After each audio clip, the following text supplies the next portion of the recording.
Oke, kali ini kita akan masuk ke materi pertama yang dibawakan oleh Pak Samsul Ma'arif. Sedikit perkenalan, Pak Samsul ini merupakan DevOps Engineer di salah satu perusahaan di Malang. Saya persilahkan Pak Samsul untuk memberikan materinya. Silahkan Pak, dimulai. Oke, terima kasih Pak Moko. Selamat pagi teman-teman semuanya. Mohon dikonfirm apakah suara saya terdengar jelas oleh teman-teman? Jelas ya, oke. Jelas, Pak. Gambarnya juga terlihat jelas ya, gambar di Jelas, Pak. slide presentasi saya. Oke, Ya, jelas. siap. Kalau udah jelas, ya. Perkenalkan, saya Samsul Ma'arif. Menarik sekali ya. Ini pertama kalinya saya jadi pemateri di acara seperti ini, acara lokakarya yang daring gitu. Saya akan membawakan tema tentang GitLab, GitLab untuk administrator dan pengembang. Oh ya, kenalan dulu ya. Saya Samsul Ma'arif, tadi udah disebutkan oleh Pak Moko. Saya adalah DevOps Engineer di DOT Indonesia yang kantornya ada di Malang dan di Jakarta. DOT Indonesia ini adalah sebuah software house ya, perusahaan software house yang kita biasanya berhubungan dengan pembuatan aplikasi, pembuatan software. Umumnya sih aplikasi yang dibuat itu berbasis web dan mobile. Mobilenya itu bisa iOS maupun Android. Email dan nomor HP saya ada di sana, termasuk LinkedIn saya untuk teman-teman bisa tahu lebih jauh tentang profil saya. Bolehlah kita saling endorse. Oke, ini karena lokakarya ya. Ini ada beberapa agenda yang saya tuliskan di sini. Kita kenalan dulu dengan GitLab. Dan kenapa judulnya GitLab untuk administrator dan pengembang? Karena kita akan melakukan setup GitLab. Kita akan setup server GitLab sendiri. Terus nanti ada instalasi GitLab Runner. GitLab Runner itu apa? Nanti kita akan bahas juga. Terus yang terakhir membuat proyek CI/CD di dalam server GitLab yang kita setup. Oke, kita mulai dengan kenalan dulu ya.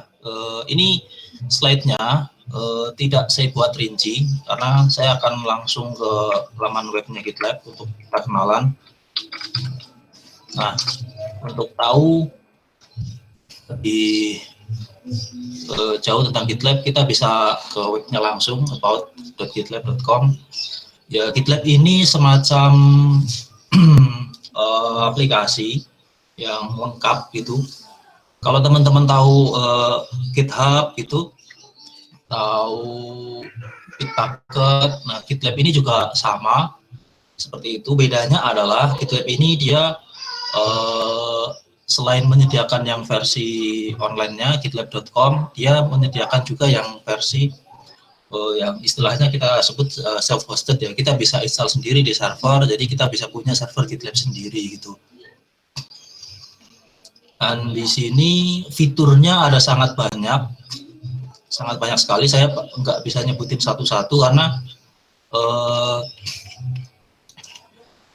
GitLab ini sempat saya baca new feature every month. Jadi setiap bulan mereka meluncurkan satu fitur baru. Saya bahkan udah nggak hafal fiturnya apa aja karena mereka tiap bulan itu dia rilis satu fitur baru gitu. Dan sekarang fiturnya udah sangat banyak. Mulai dari manage untuk mengelola project, untuk planning project, dan semua alur pengembangan software itu hampir bisa dibilang bisa dilakukan di GitLab semuanya gitu. Dari sisi planning, dari sisi build, create, kemudian verify, testingnya juga. Ada code quality dan seterusnya. Packaging, kalau kita mainan Docker misalkan atau aplikasi apapun ya, misalkan kayak yang dia perlu dikemas dulu, itu bisa dilakukan di dalam GitLab juga, di dalam GitLab Runner. Terus ada sampai monitoring ya. Jadi CI/CD semua alurnya bisa dilakukan di GitLab. Oke, itu sekilas tentang pengenalan GitLab. Nah, GitLab ini ada dua kayak dua edisi gitu. Dia ada yang open source, ada yang namanya community edition, ada juga yang enterprise edition. Jadi ada CE sama EE. CE community edition yang nanti akan kita gunakan untuk untuk praktek di kita akan pakai yang community edition. Nah, oke. Untuk topologinya kira-kira akan seperti ini yang akan saya gunakan. Jadi untuk mengikut, kalau teman-teman mau praktek juga, minimal teman-teman punya VM, baik itu VM di lokal, di laptop sendiri yang VM-nya itu minimal spesifikasinya paling minimal itu RAM-nya 4 GB, itu bisa kita deploy GitLab. Terus vCPU-nya di saya nanti akan pakai yang satu vCPU. Terus yang berikutnya selain server GitLab ini kita akan gunakan runner nanti. Jadi di saya nanti akan nyediain 2 runner, minimal 1 juga cukup, nggak apa-apa sih. Tapi kalau nanti perlu ada banyak job yang dijalankan, lebih banyak lebih bagus sih. Tapi 1 aja sebenarnya cukup gitu. Terus nanti akan saya pakai 2. Terus saya juga sudah nyediain server web di mana aplikasi yang akan kita diproses CI/CD nanti, kita akan bikin CI/CD, terus dieksekusi di runner, kemudian aplikasi itu akan dideploy ke server. Jadi saya akan nyiapin 4 server di sini nanti yang akan kita pakai. Yang pertama kita akan pakai untuk install GitLab-nya. Nah, requirement-nya, nah ini minimal 4 GB. Kalau kebutuhan lebih detailnya, nah kita lihat dulu ya penggunanya itu seberapa banyak nantinya. Biasanya kalau dalam satu perusahaan, misalkan kalau di tempat saya itu ada sekitar 50 orang. Di sini disebutkan 1 core CPU itu bisa menampung untuk 400 user. Cuma akan lambat kalau semua user mungkin akan ngasus bareng-bareng dan banyak proses ya di background yang jalan gitu. Jadi 2 CPU itu disarankan kalau misalnya nanti deploy di production gitu. Kalau dari sisi memori, yang direkomendasikan itu minimal 8 GB RAM-nya. Terus database-nya Postgre. Kemudian udah sih secara umum GitLab Runner nanti kita juga. Nah di sini minimal 1 CPU. Ya, ini kalau di GitLab Runner ini tergantung nanti aplikasi apa yang akan kita jalankan di runner, aplikasi apa yang akan kita develop gitu, yang kemudian nanti dia akan dijalankan di CI/CD, karena CI/CD itu dia jalan di runner. Oke,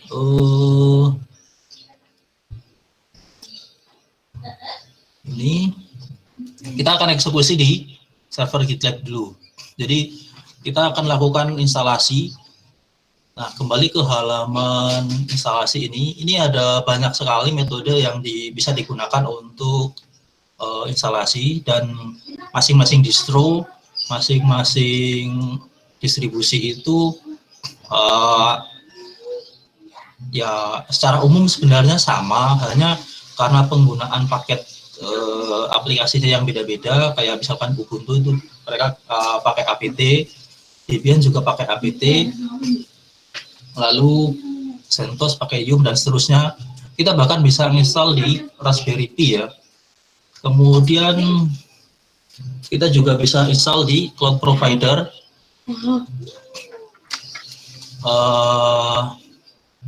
Bentar. Oh ya. Oke, kita juga bisa install di cloud provider baik di GCP maupun Azure. Bahkan ada metode instalasi yang lainnya juga. Teman-teman kalau misalkan mau sekedar nyobain atau biar cepat deploy-nya bisa pakai Docker, bisa juga di Kubernetes dan lain-lain ya. Untuk praktek kali ini saya akan menggunakan metode yang pakai Ubuntu. Jadi instalasi secara manual. Nah, di sini di GitLab ini ada namanya Omnibus Package. Omnibus Package ini all-in-one installation. Jadi instalasi yang all-in-one. Jadi sekali install semua komponen GitLab itu terinstall gitu.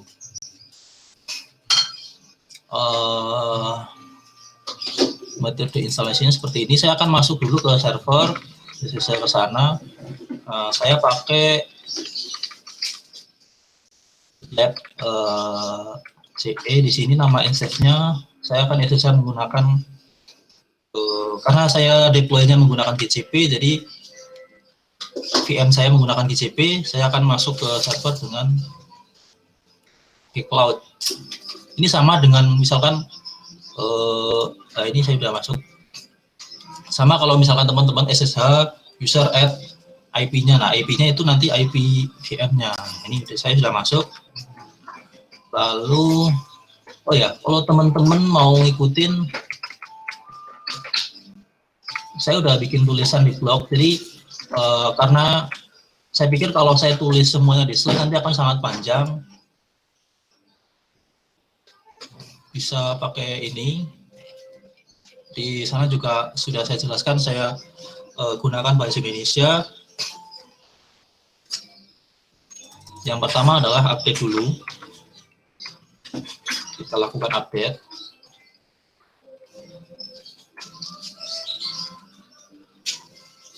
Nah, ini mudah-mudahan waktunya cukup ya, karena kalau melihat alur yang ini sebenarnya agak panjang. Kemungkinan kalau normalnya itu butuh waktu 1 hari sih, kalau misalkan dibahas semuanya gitu. Jadi mungkin ada beberapa langkah yang akan saya skip, termasuk misalkan di sini ini. Saya nggak akan install postfix, jadi akan saya skip itu karena ini opsional ya, opsional, tidak harus. Kalau misalkan teman-teman nanti deploy di production, server GitLab-nya juga sendiri akan digunakan sebagai SMPT server. Nah, yang fungsinya nanti itu untuk mengirim mengirimkan notifikasi email. Nah, ini tambahkan repository GitLab. Ini untuk nambahin repository aja. Jadi saya udah ngubah di sini CE. Kalau teman-teman perhatikan di sini di webnya langsung, dia akan defaultnya ke EE ya, Enterprise Edition. Yang mana itu bukan sesuatu yang akan kita pakai. Jadi kalau teman-teman ikuti di sini perlu perhatikan juga ininya. Karena dia defaultnya adalah EE Enterprise Edition.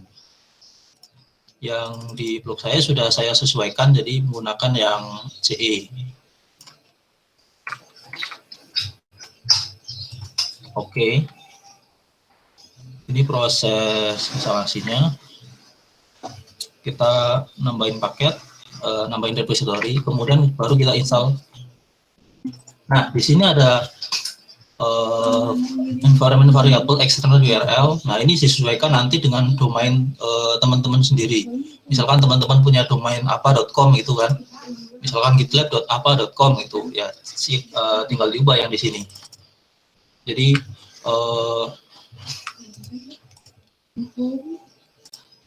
nanti supaya GitLab-nya itu bisa langsung pakai URL ini gitu. Nah, ini agak gede, sekitar 700, bukan sekitar ya, ini ukurannya 700 mega. Nanti setelah diinstal itu akan memakan, di sini nih, 2035 MB, sekitar 2 giga. Nah, untuk supaya cepat ya, saya sudah menyiapkan instance yang sudah terinstall dengan GitLab.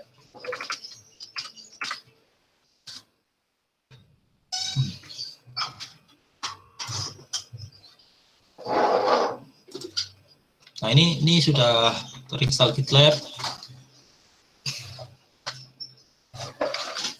Nah, nanti setelah proses instalasi ini selesai, teman-teman bisa buka URL-nya. Kalau misalkan teman-teman nggak pakai tidak menggunakan domain, ini bisa juga diakses menggunakan alamat IP servernya, server GitLab-nya. Dan ketika pertama kali dibuka, ini akan diarahkan ke halaman bikin password ya, change your password. Jadi ini akan membuat password untuk administrator untuk pertama kali. Jadi nanti usernya adalah root, kemudian passwordnya adalah password ini yang kita buat. Oke. Nah, ketika pertama kali login, tampilannya akan seperti ini.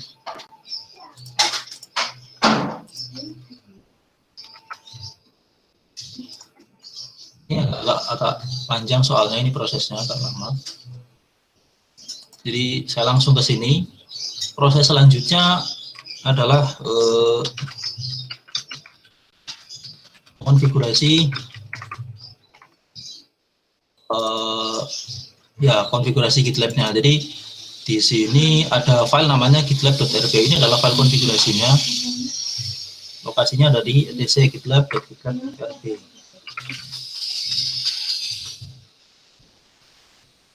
Nah,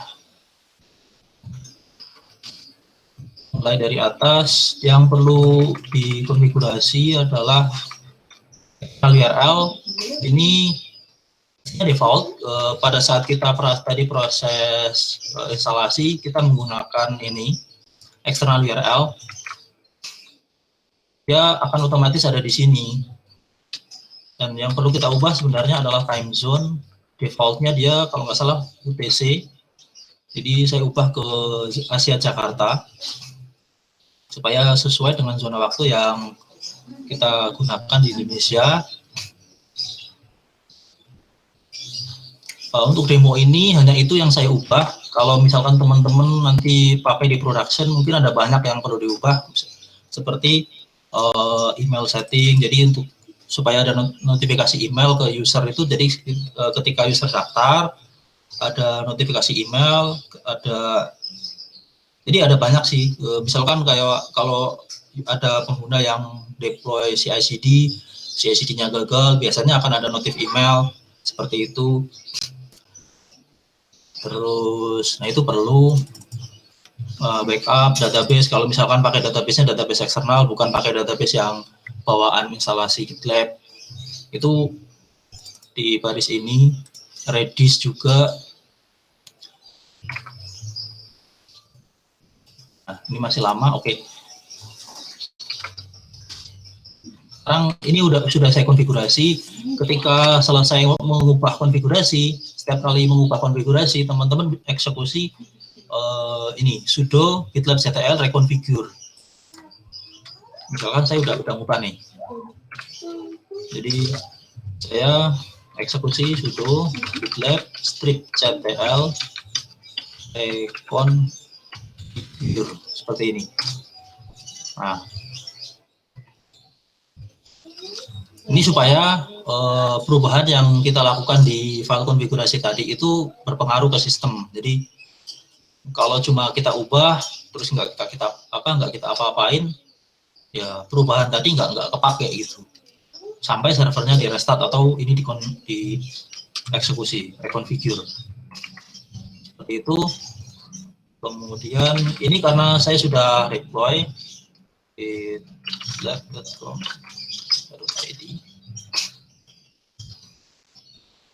Saya udah langsung masuk.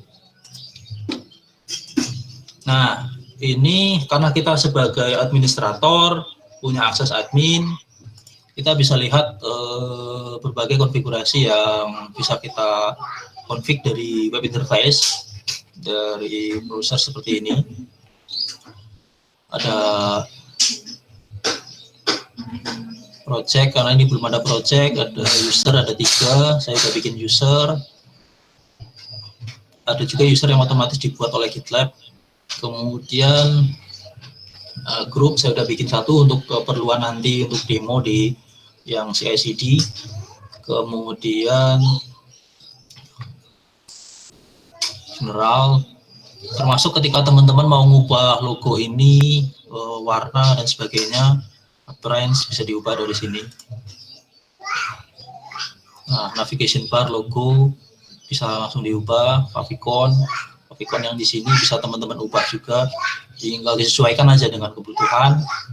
Lalu saya akan ke matrix dan profiling. Yang menariknya adalah ketika kita install GitLab ini dengan Omnibus package, itu dia sudah bawa Prometheus dan Grafana ya. Jadi ini sudah saya enable, bisa langsung diakses dari gitlab.com.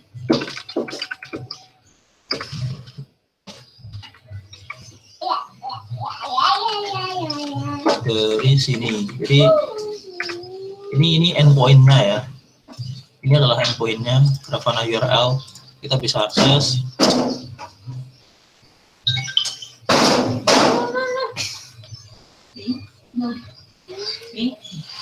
Ada ikon lompat-lompatnya.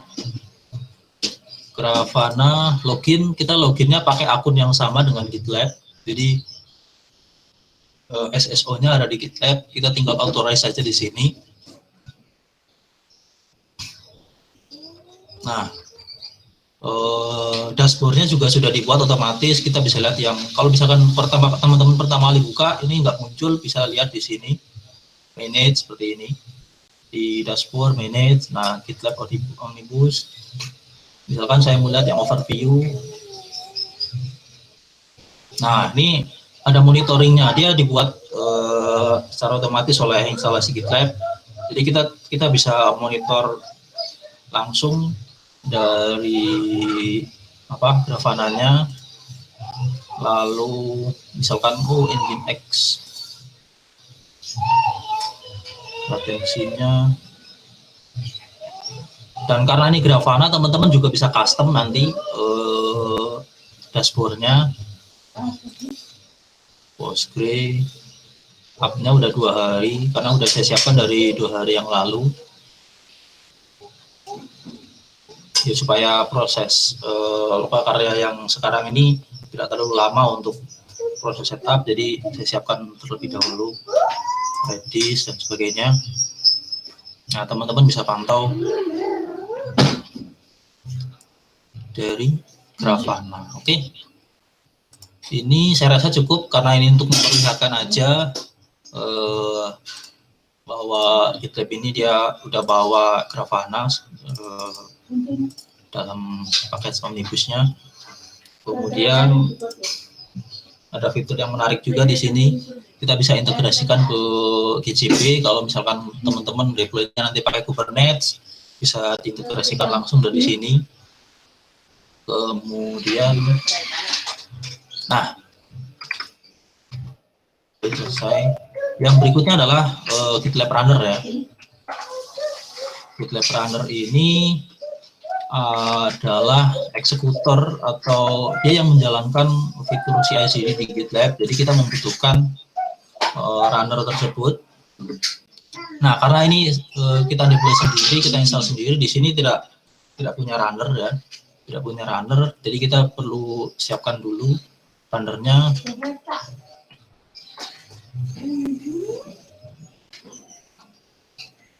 Oke, kira-kira terlalu cepat nggak teman-teman? Terlalu cepat apa enggak? Mungkin bisa dikonfirm melalui chat. Apakah saya terlalu cepat? Cukup ya? Oke, siap. Cukup. Nah, sangat disarankan untuk menginstal runner karena ya tergantung kebutuhan sebenarnya kalau runner. Cuman di sini sangat tidak disarankan diinstal bersamaan dengan server GitLab. Jadi kita lihat topologinya di sini. runnernya juga sebenarnya bisa diinstal juga di server yang sama, cuman sangat tidak disarankan karena ketika runner itu atau ada job yang jalan banyak banget gitu kan, dan ini overload, sedangkan yang bikin overload sebenarnya dia runnernya, ya server GitLab-nya juga jadi nggak bisa diakses gitu. Pada dasarnya seperti itu. Jadi disarankan pakai mesin yang terpisah, pakai server yang terpisah, karena server yang terpisah ini kita bisa ngatur juga scalingnya, terus kita sesuaikan dengan kebutuhan. Misalkan kita bisa pisah nih runner yang untuk aplikasi mobile sama web. Misalkan yang mobile kan biasanya untuk build aplikasi Android itu untuk jadi source code dari APK, dia kan butuh resource yang gede juga, misalkan dia speknya lebih gede gitu. Sedangkan untuk yang aplikasi web, misalkan untuk aplikasi Laravel, aplikasi yang tidak membutuhkan resource yang gede itu, kita cukup pakai spek yang kecil aja, misalkan yang 1 giga itu cukup gitu, atau 2 giga gitu RAM-nya. Kalau di GCP itu mesin tipenya yang akan saya pakai di sini adalah G1 small. G1 small itu vCPU-nya 1, RAM-nya 1,7. Dan saya rasa itu cukup untuk demo di sini. Dan untuk demo ini juga sebenarnya saya cukup pakai 1, cuman mungkin untuk karena saya pakai Ansible, nanti deploy-nya saya akan deploy 2, jadi biar kita bisa lihat nanti proses deployment-nya di 2 server sekaligus menggunakan Ansible, jadi kita nggak perlu deploy-nya manual untuk runner-nya.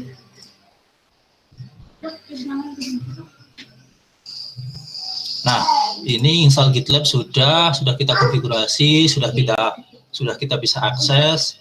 Kemudian oh ya, satu lagi yang belum saya sebutkan tadi, kalau teman-teman perhatikan di sini, saya langsung menggunakan HTTPS ya, HTTPS. Jadi ini bisa diakses dari HTTPS karena ini sudah dikonfigurasi HTTPS-nya, dan untuk mengonfigurasinya kita cukup mengaktifkan dari konfigurasi GitLab RB ini. Cuma asalkan kita udah pointing IP domain kita ini di saya gitlab.nacita.id, ini sudah saya pointing ke IP-nya server GitLab saya, server ini. Kemudian jadi sebelum instalasi di pointing dulu IP-nya. Ketika proses instalasi kita tinggal mengubah file gitlab.rb ini. Saya akan tunjukkan.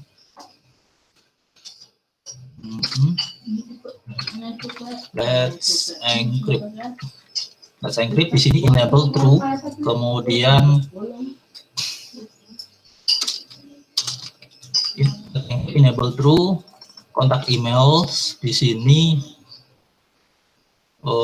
saya pakai ini this should be an array. Kemarin sempat saya error di sini, saya kadang nggak pakai tanda petik, saya pikir wah ini karena cuma sendirian nggak pakai tanda petik gitu, ternyata karena dia array dia harus pakai tanda petik di sini. Kemudian let's encrypt grupnya ini saya biarkan default, hanya saya aktifkan saja. Defaultnya di sini kan di pagar semua, dinonaktifkan gitu kan. Saya hilangin pagarnya di sini, jadi nilainya saya ubah jadi true, kemudian saya tambahkan ini. Kemudian di sini kita nggak perlu menspesifikkan lagi domainnya karena kita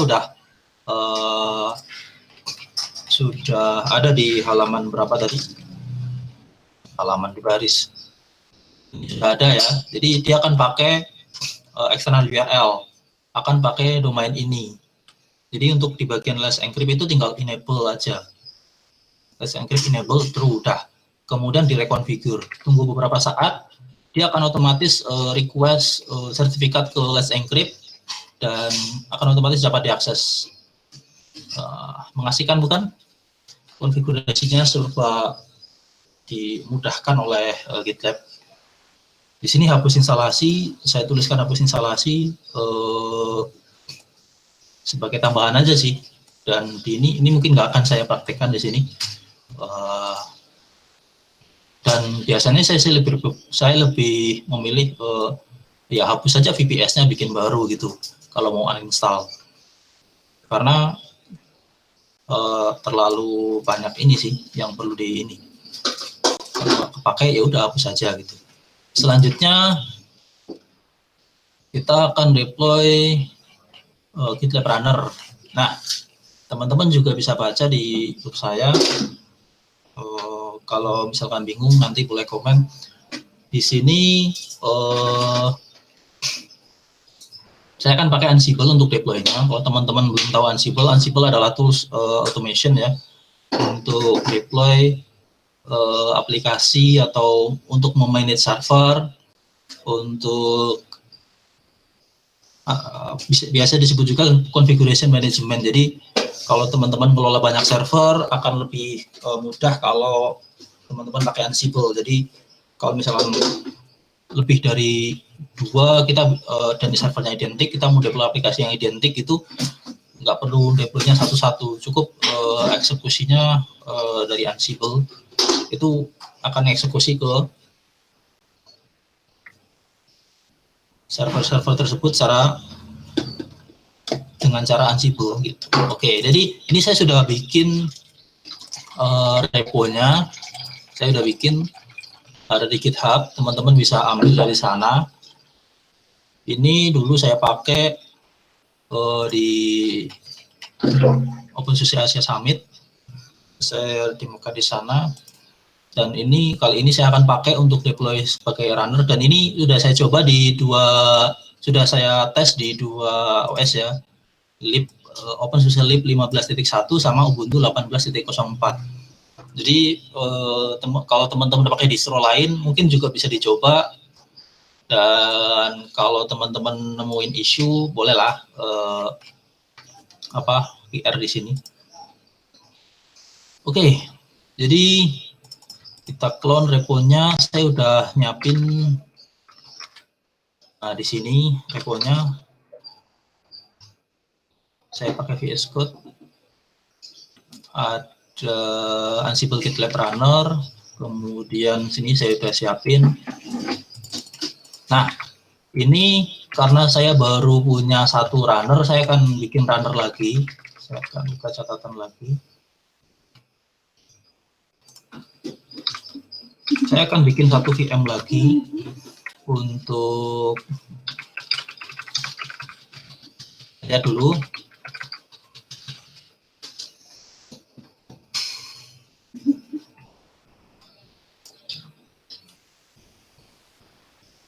Nah, ini runner yang akan saya pakai, dan saya akan bikin 1 runner lagi. Jadi untuk demo kali ini saya akan gunakan 2 runner. Jadi namanya akan mirip, berbeda di belakangnya aja, konversi 1 dan runner 1 dan runner 2. Spesifikasinya sama, G1 small.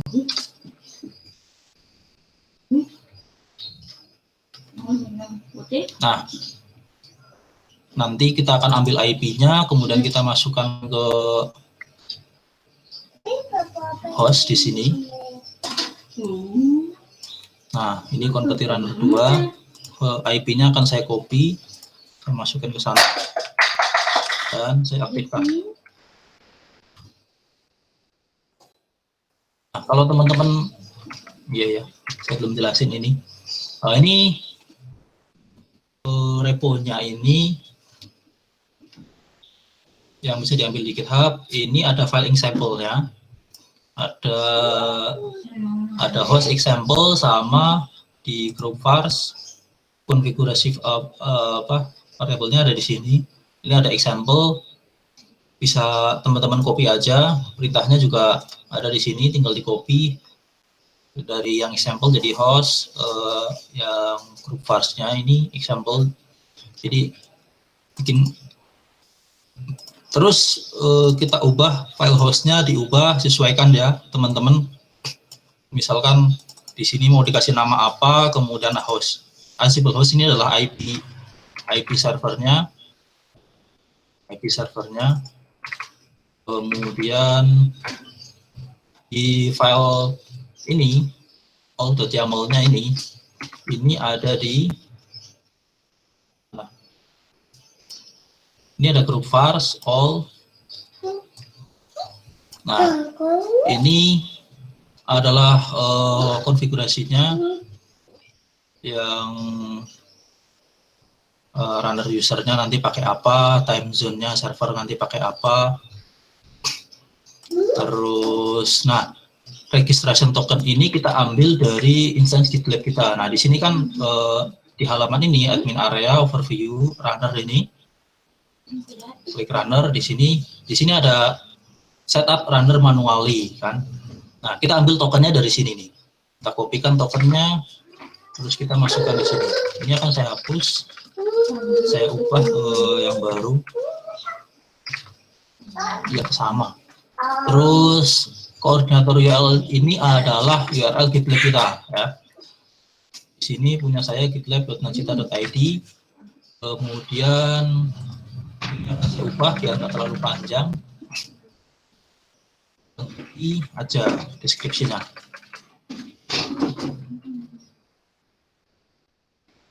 Kemudian runner eksekutornya saya menggunakan Docker.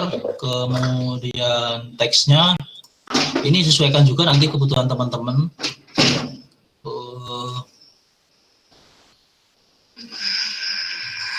Teks ini ya nanti kita akan jelaskan saat kita udah deploy runnernya. Kita bisa juga ubah ini setelah runner ini kita deploy. Kemudian runner path-nya ini biarkan aja. Lalu nah ini karena ada saya punya runner 1 dan dia baru banget saya provision, saya perlu menginstal yang namanya Python. Jadi hostnya sudah saya masukkan di sini. Saya menggunakan Ansible juga untuk install Python di kedua server tersebut. Dan harusnya nggak lama.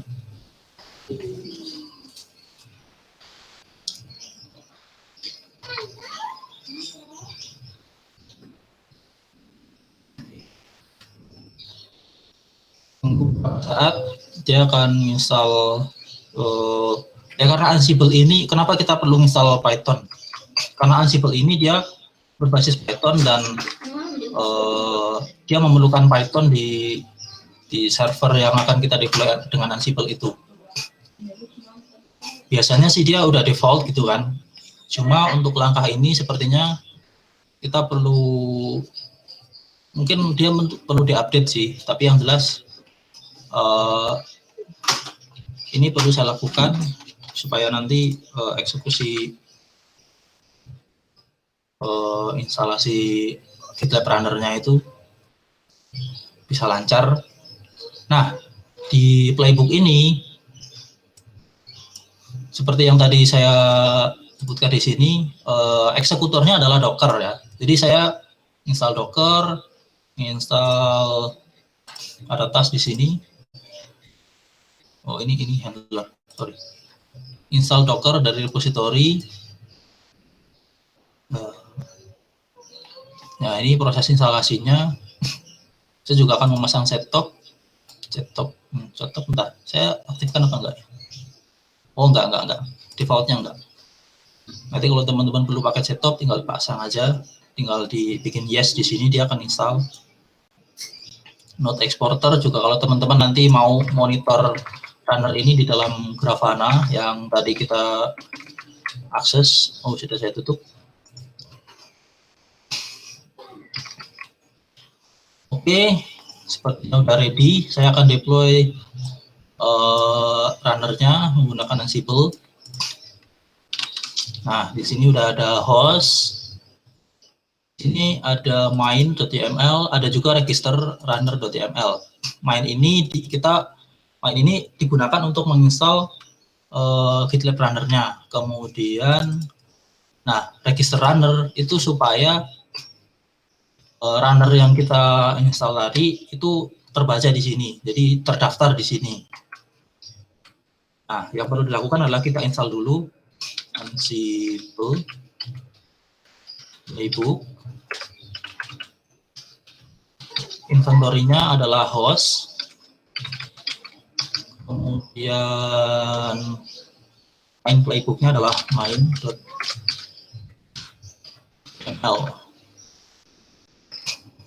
Bismillahirrahmanirrahim. Nah, kita tunggu proses instalasinya.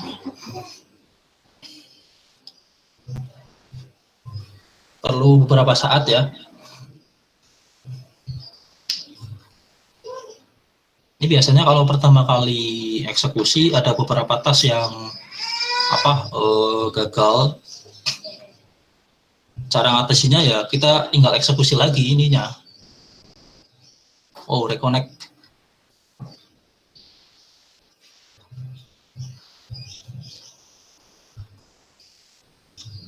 Wow, menarik.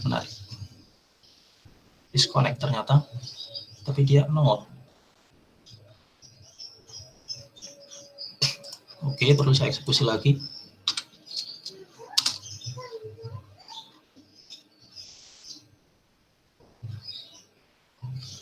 Privilege escalation from. Seharusnya tidak seperti ini.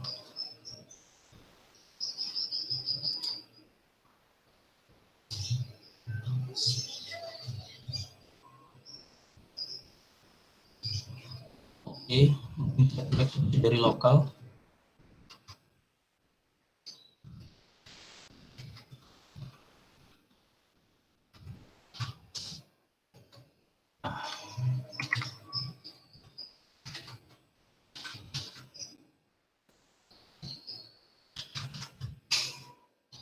Sorry, ini udah dihilangin.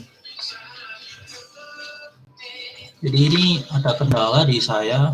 Jadi saya menggunakan VS Code ini sebagai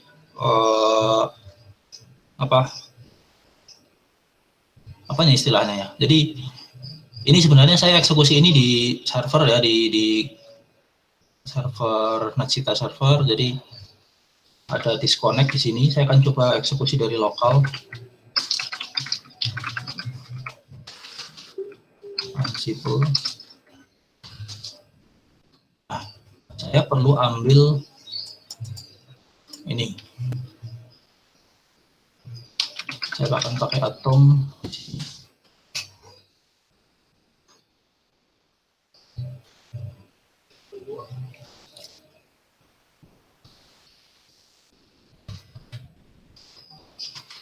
Karena itu disconnect terus. Kita ambil dulu cloud compute. Saya ambil alamat IP-nya.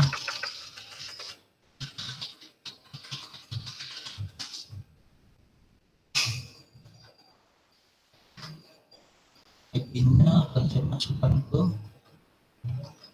host runner 1 ini.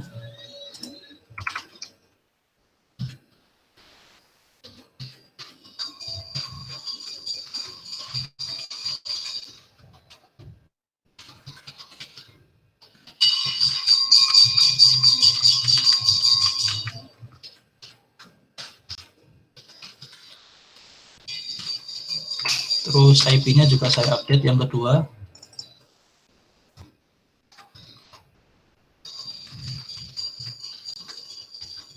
Oke, simpan. Lalu tadi yang perlu kita ubah adalah variabel ini, group vars, tokennya. Tokennya saya akan ambil lagi dari sini.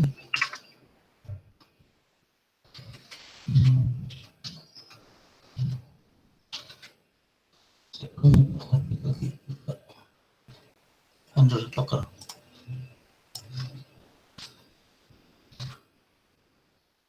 Oke. Ansible playbook host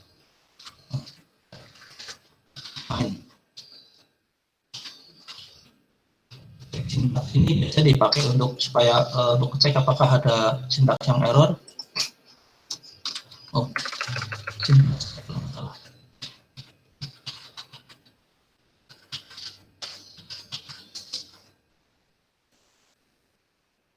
Oke. Nomor 1V biar lebih ramai dia. Oh iya Pak Moko, ini nanti sesi tanya jawabnya di akhir atau bagaimana? Nah, untuk sesi tanya jawab terserah dari pembicara, Pak. Nanti cuman kalau ingin menyelesaikan dulu baru di sesi pertanyaan di akhir boleh seperti itu, atau sambil menjawab juga boleh. Cuman pertanyaan yang diajukan silahkan diajukan lewat chat saja. Oh iya, untuk teman-teman yang mau hendak ngajuin pertanyaan bisa ditanyain lewat chat ya, lewat chat di sana.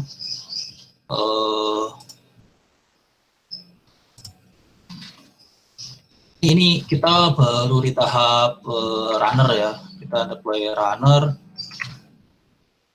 Nanti setelah tahap ini, runnernya kita pastiin dulu dia bisa dipakai. Caranya ya kita bikin proses CI/CD, kita bikin repo, kita setup CI/CD. Nah, nanti ketika itu sudah selesai di deploy, dia akan muncul di sini. Defaultnya dia biasanya di log gitu, jadi kita perlu ngubah dulu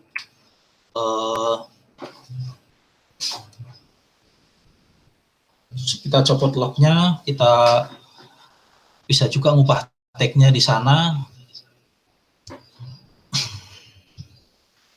Ini harusnya cepet sih karena ini di langit. Kalau misalkan saya bikin VM di lokal saya bisa aja. Oh ya, runner ini menariknya, GitLab runner ini kita bisa pakai VM di lokal. Jadi kalau teman-teman punya PC di lokal, PC, atau server yang nggak punya IP publik, itu bisa dipakai. Dan seperti ya sama seperti runner ya server yang pakai IP publik. Dulu awal-awal sempat saya deploy itu pada saat awal-awal ngoprek GitLab ini itu nggak mau, itu sekitar awal tahun 2018 itu dia nggak boleh pakai IP pakai yang lokal gitu. Tapi belakangan mulai 2019 ke sini saya cobain lagi, ternyata udah bisa. Jadi meskipun teman-teman runnernya pakai VM di lokal itu bisa dipakai sebagai runner di server GitLab yang publik gitu. Nah, menariknya lagi, oh ya, perbedaannya dulu itu GitLab-nya itu manggil ke runner gitu kan. Jadi kenapa dulu itu perlu runnernya itu pakai IP public. Jadi si GitLab ini dia akan nanyain ke runner, kamu hidup nggak? Kamu hidup. Jadi runner GitLab dia perlu akses ke runner. Yang sekarang ini kalau yang saya perhatikan dia udah berubah. Jadi dari runnernya itu yang akan minta ke GitLab gitu. Jadi kenapa yang sekarang itu kita bisa pakai VM yang pakai IP lokal itu bisa dipakai kita bisa gunakan sebagai runner gitu. Nah,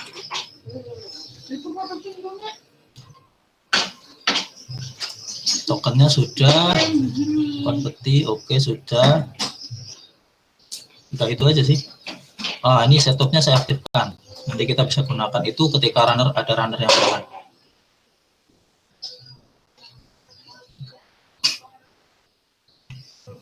Oke, untuk yang selanjutnya, setelah misalkan ini udah jalan, sudah kita deploy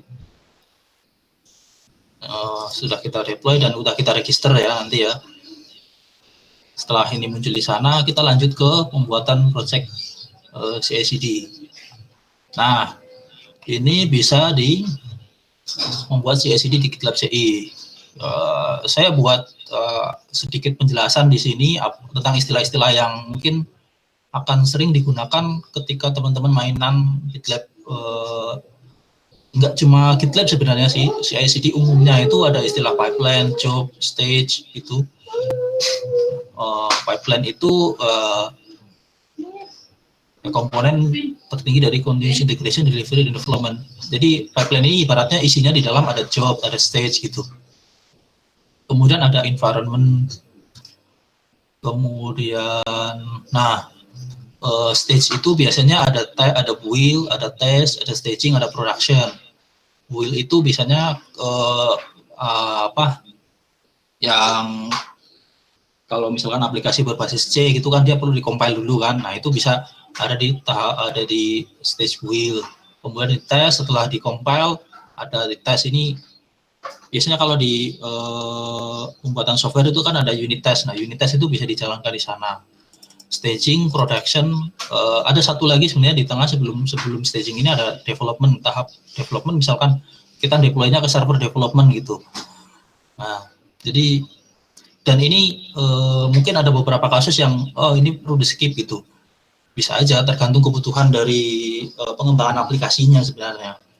Kalau memang membutuhkan hanya tahap build sama deploy aja, berarti memang belum di develop unitasnya, ya berarti tahap ini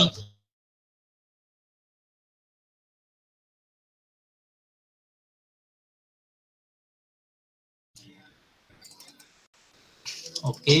Untuk membuat CI/CD saya juga udah menyiapkan sebuah repo demo ya.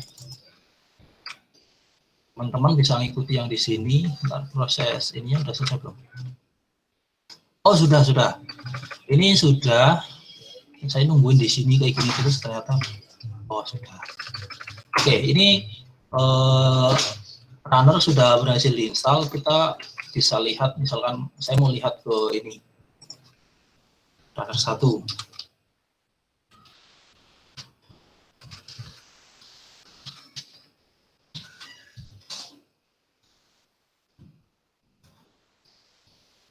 Jadi saya access-nya ke VM runner 1.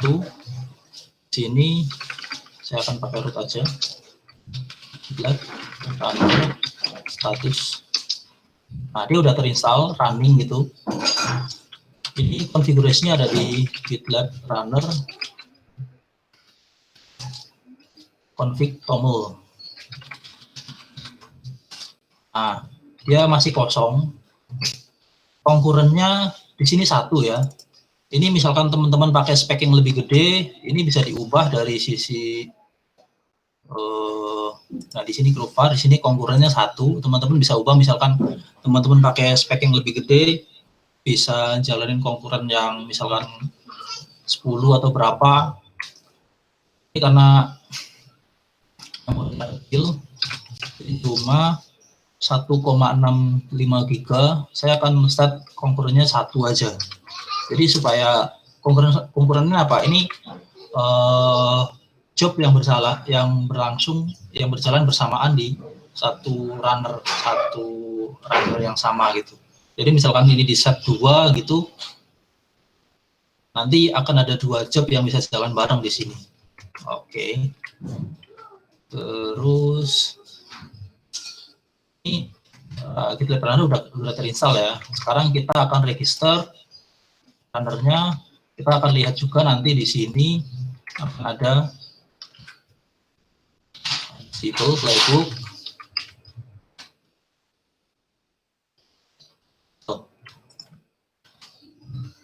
Saya tutup aja karena ternyata nggak kuat. Koneksi saya yang kuat. Kalau itu register runner HTML. Oke, saya bikin verbose juga. Lihat, bismillahirrahmanirrahim, mudah-mudahan yang ini nggak error, karena kalau error saya harus unregister dulu. Ini cuma ini ya, ini karena belum saya ubah. Sebenarnya ini saya pakainya Ubuntu untuk runnernya, cuma ini bawaan yang dulu belum saya ubah. Bentar, itu di mana ya? Udah nggak apa-apa lah, nggak ngaruh juga.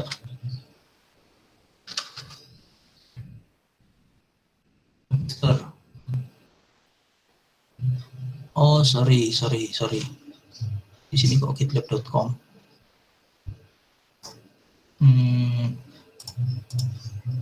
Iya sorry, nggak cocok. Nah ini harus diubah juga karena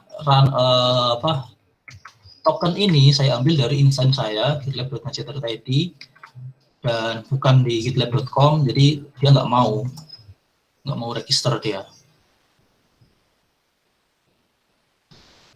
Oke. Lagi tanpa purpose. Oke.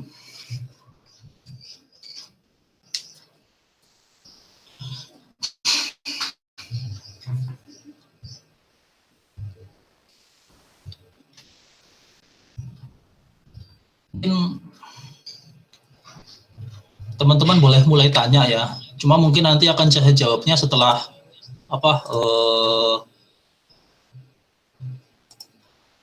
setelah saya selesai nanti ya. Teman-teman boleh tanya mungkin dari sekarang. Nah ini sudah selesai di register. Kita lihat di sini. Saya refresh saja. Nah, dia defaultnya akan log seperti ini. Kita bisa ubah.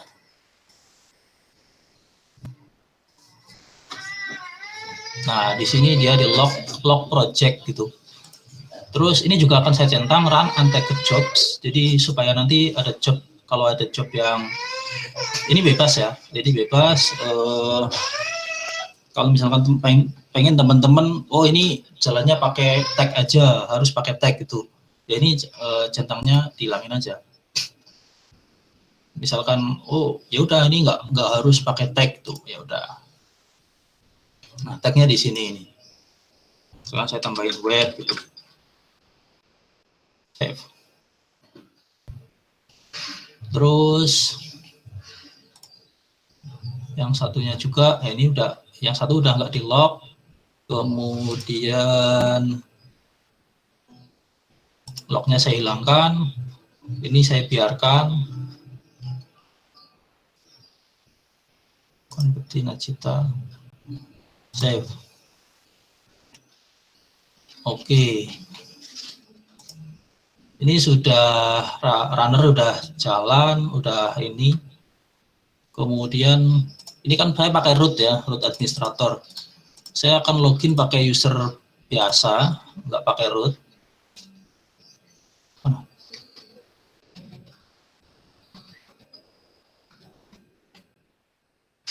Oh ini. Saya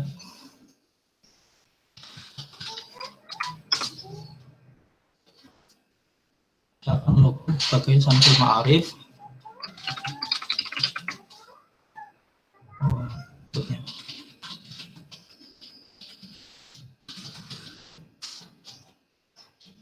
Nah, di sini saya sudah punya grup. Saya sudah punya grup, your group. Namanya Cita juga. Saya kan bikin project,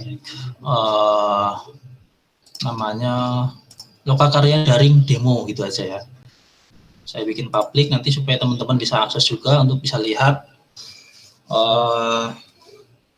create project. Nah, di sini ada petunjuk untuk upload ini. Kalau teman-teman belum terbiasa pakai Git, bisa belajar dari ini juga. Kalau teman-teman udah biasa, ya tinggal ngambil ini aja sih. Oke, tadi di catatan saya ada file yang bisa dipakai untuk demo. Kemudian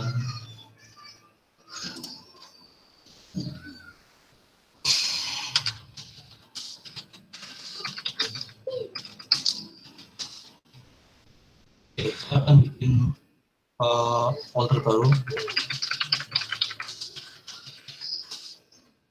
dan saya akan download filenya. Saya download, ada master di sana, unzip master. Karena kepanjangan saya ubah aja namanya. pada demo master, demo itu aja. Oke, ini filenya saya akan buka pakai Atom, pakai editor lain bebas ya. Ini preferensi, kalau hal-hal seperti ini preferensi aja. Oke, saya punya sebuah project Jekyll ya. Ini adalah Jekyll adalah aplikasi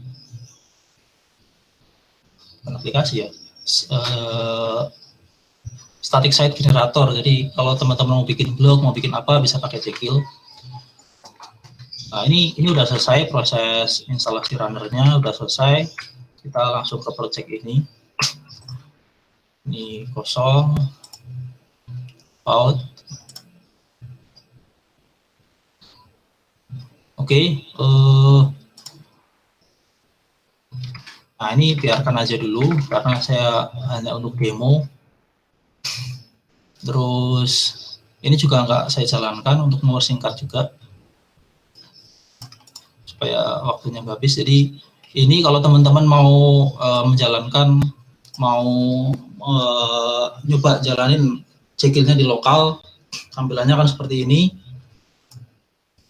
Kelihatan localhost 4000, tampilannya demonya kan seperti ini. Cuma ini nggak akan saya coba, dan saya udah download ininya. Kemudian tadi udah bikin repo di sini. Nah, saya perlu eksekusi git init ini di sini. Nah, ini isinya. Kalau git status dia belum bisa karena belum diinisiasi gitnya. Kemudian status, nah, untracked files karena dia belum kita masukkan ke dalam git. Di sini kita tambahin remote-nya. Nah, SSH-nya udah saya setup belum? SSH key saya. Jadi untuk bisa pakai fitur yang ini, pakai SSH ini ya, git@gitlab.com. Kalau misalkan teman-teman nggak pakai itu, ya pakainya yang HTTP aja. SSH key saya sudah masuk, jadi saya bisa pakai ini.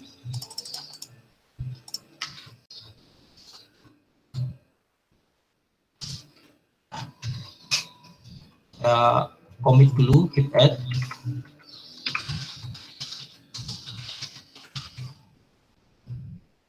Biasanya kalau teman-teman belum setup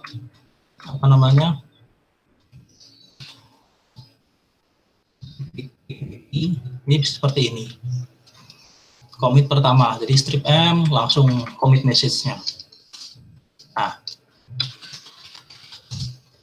nothing to commit berarti dia udah, kita bisa lihat di log-nya sudah ada commit baru. Ini akan saya coba push dulu ke GitLab untuk nyobain apa benar ini udah bisa di-push atau belum. Ya di sini juga ada petunjuknya, git commit, add readme, git push origin master. Push dulu ke GitLab, server GitLab saya. Nah, udah bisa ya.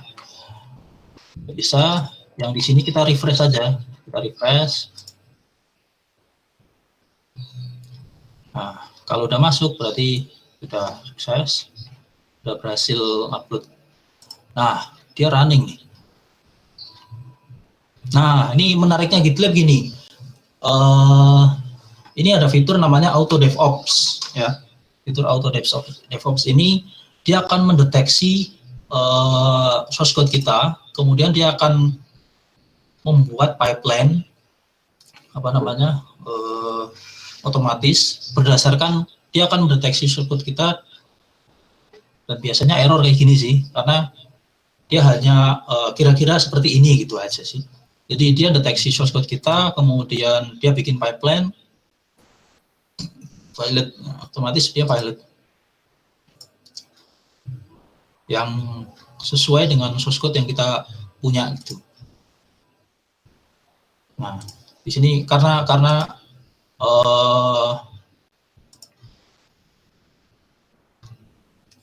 di sini gagal, jadi dia nggak bisa lanjut ke stage yang berikutnya. Ini ada build, ada test gitu kan.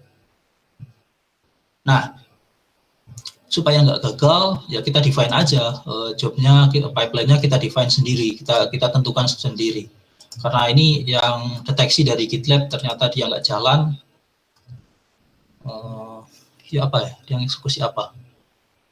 Nah, eksekutornya Docker, kemudian apa yang dieksekusi? Build SH, nggak ada.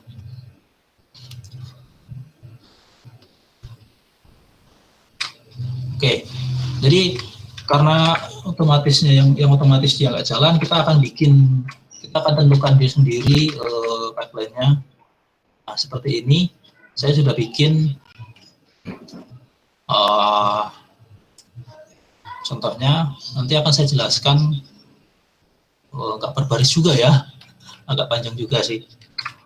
Nah, di sini ada stage, kita tentukan stage-nya ada apa. Kalau yang kita lihat di sini, yang otomatis dibuat, itu ada 2 stage ya, build dan test. Nah, yang kita tentukan di sini ada build, test, ada deploy.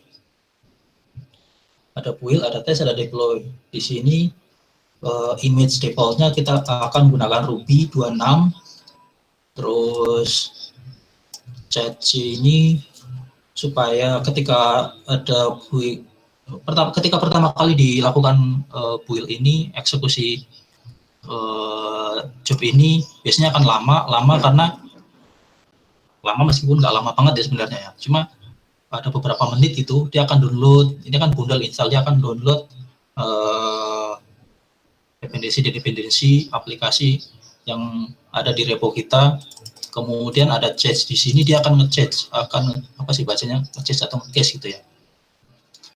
Ada di folder vendor ini, ketika dieksekusi lagi, dia nggak akan download lagi, dia akan ngambil dari cache ini, kemudian akan lebih cepat sih, nanti kita coba ya. Coba copy. Ada 3, ini build, kemudian ada test, kemudian ada deploy. Tes ini ya otomatis untuk uji coba apakah hasil build yang di stage sebelumnya itu ada error atau ada bug atau apa enggak gitu. Nah, di sini ada build dependency, dia dependensinya adalah stage yang sebelumnya. Kalau seperti ini biasanya dia akan ngambil artifak dari build yang sebelumnya gitu. Di sini ada artifaknya adalah underscore site, ya ini karena Jekyll ini dia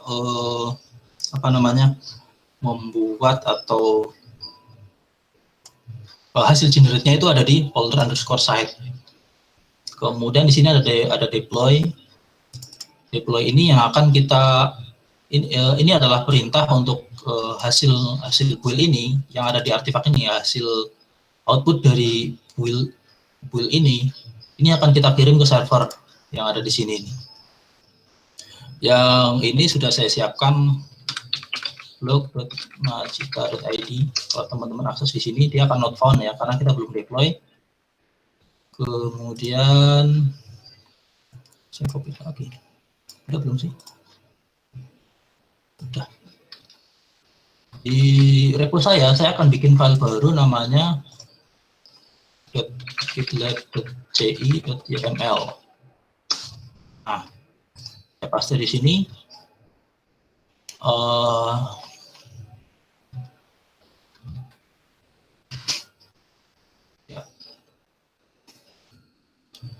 Nah, ini juga di sini ada banyak ya yang kita bisa konfigur ya. Ada banyak yang kita bisa ini. Di sini ada only master. Only master ini ya berarti hanya branch master job ini dieksekusi. Kemudian ada before script, ada after, ada script. Before script ini dieksekusi dulu, baru kemudian script. Terus kalau memang memerlukan kita bisa tambahin after script gitu. Oke, dan seterusnya ya. Teman-teman bisa baca detailnya. Ini contoh yang teman-teman pakai Jekyll. Nah di sini, ini penjelasan lebih detailnya di sini sih.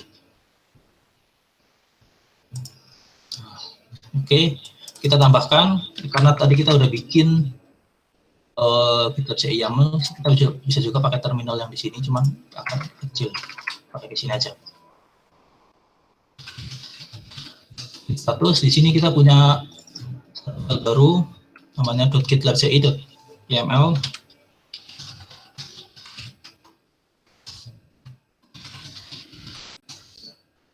Nah, ini sudah saya tambahkan. Ini kalau teman-teman bikin repo seperti ini dan baru bikin repo, dia akan defaultnya akan punya branch master ya. Itu kenapa di sini master aja. Sebenarnya kalau untuk workflow di development biasanya nggak pakai master ya, pakai branch yang lain. Master itu biasanya dipakai untuk production. Cuman asumsinya di project ini kita pakai udah kita ini langsung ke production aja gitu. Bukan menunjukkan praktek yang bukan berusaha menunjukkan praktek yang salah ya, cuman ini hanya untuk apa ya, kemudahan atau simplicity itu untuk proses demo seperti sini gitu. Oke, git commit pakai ini.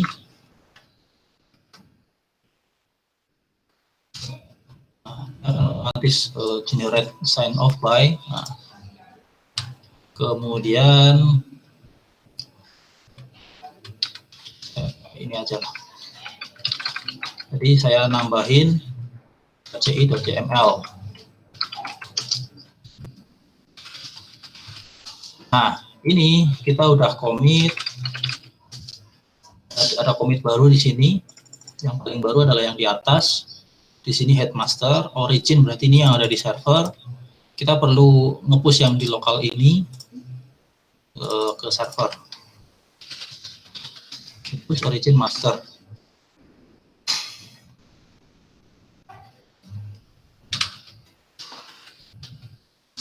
Nah, yang di server udah otomatis sama dengan yang di lokal kita.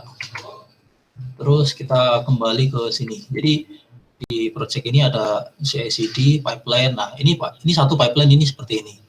Ini satu pipeline, kemudian ini ada stage-nya, ada build, ada test, ada deploy. Kita klik di sini, atau bisa juga klik langsung di dalam ininya. Jadi ini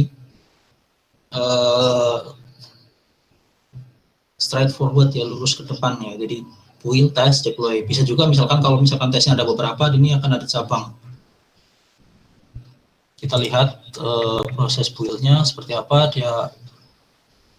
Nah, seperti ini. Ini kalau sukses kita bisa lanjut ke yang berikutnya, kita bisa switch dari sini ini. Yes. Cuma dia akan nunggu yang di sini. Nah, di sini kita bisa lihat dia running di runner mana, converti runner 2 ya. Kita bisa lihat dari sini runner 2 itu yang mana? Ini 1, ini 2.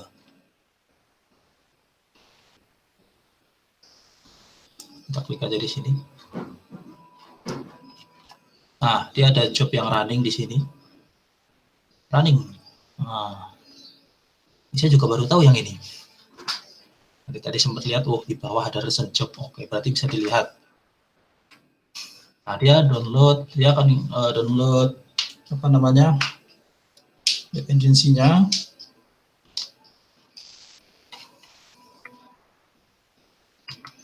Oke, mungkin saya akan sambil jawab beberapa pertanyaan yang masuk ya. Untuk mengajukan pertanyaan agar mudah dilihat. Oke, mau nanya, Docker text tadi digunakan untuk apa ya? Docker text yang mana ini? Yang di runner itu yang ini kah? Eksekutor. Ini eksekutor kalau ini sih. Di runner ya ini. Ini adalah eksekutornya. Jadi, ya saya belum jelaskan ini. Ada banyak sekali soalnya ini yang perlu kita kalau kita ngomongin GitLab ya. Eksekutornya GitLab Runner itu ada banyak ya. CI/CD, Docker integration. Install.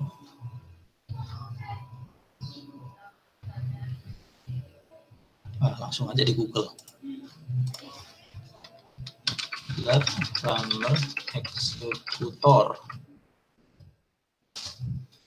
Di eksekutornya Docker itu ada banyak. Kita bisa pakai shell, kita bisa pakai Docker, kita bisa pakai VirtualBox, bahkan bisa eksekutornya Docker Machine. Kalau teman-teman mau yang auto scaling, bisa juga teman-teman deploy runner itu di Kubernetes. Cuma saya sendiri belum pernah coba yang Kubernetes.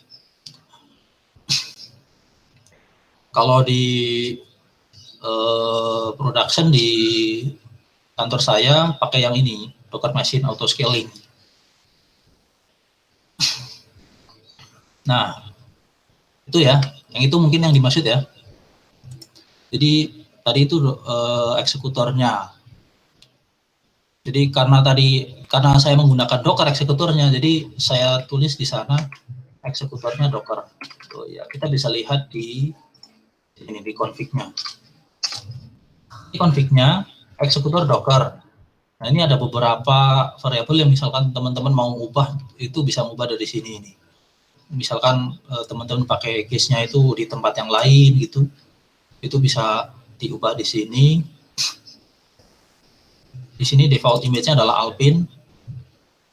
Kemudian misalkan kalau teman-teman mau integrasikan case servernya, ini masih butuh waktu. Ini di S3 atau di GCS, ini bisa tinggal kita ngubah di sini.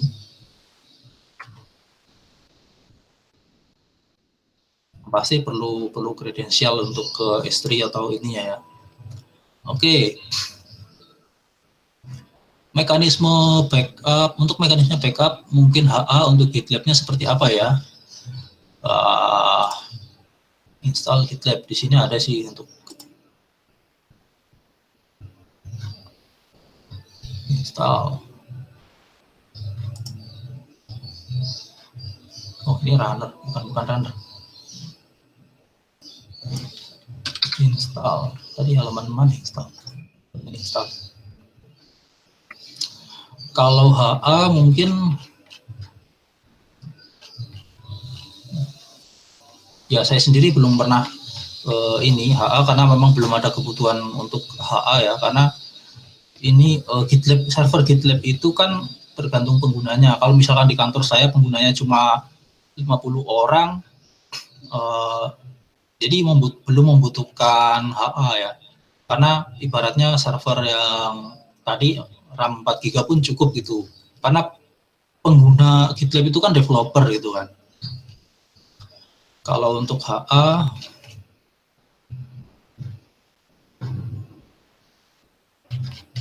ada sih, kemarin saya nemu di mana gitu.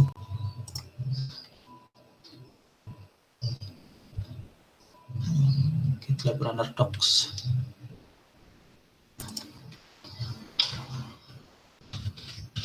HA. Scaling availability. Nah. Ya seperti ini. Please see our availability. Nah, ini ada di sini technical detailnya. Move to availability page. Oke, siap.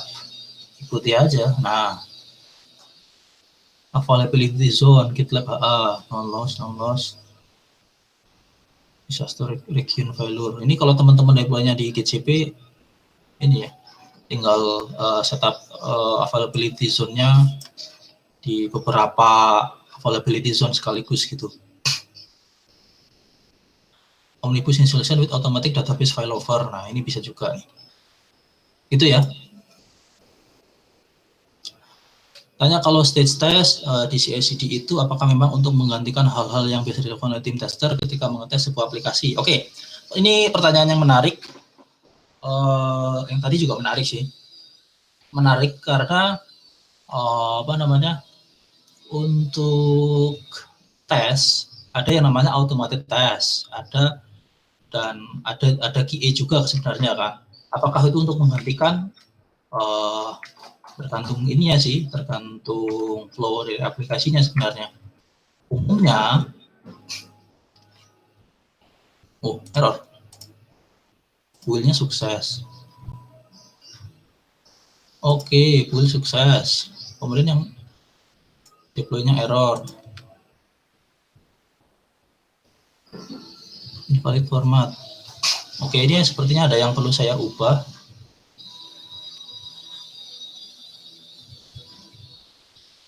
Ada yang perlu saya ubah. Kembalikan ke itu aja.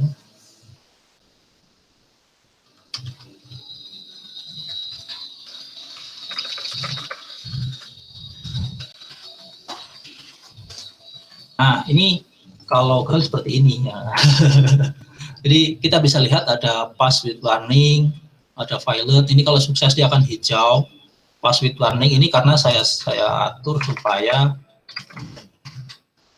di sini yang tes itu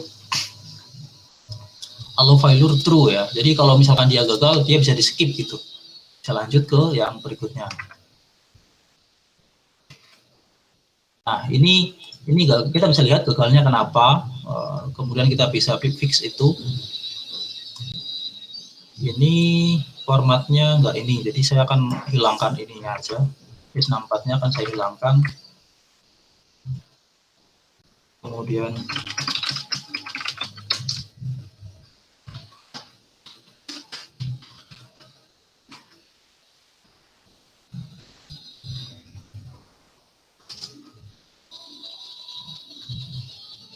ini mungkin nggak bagus kalau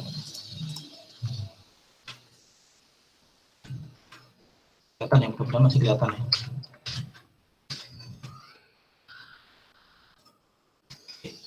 Ini saya pindahkan ke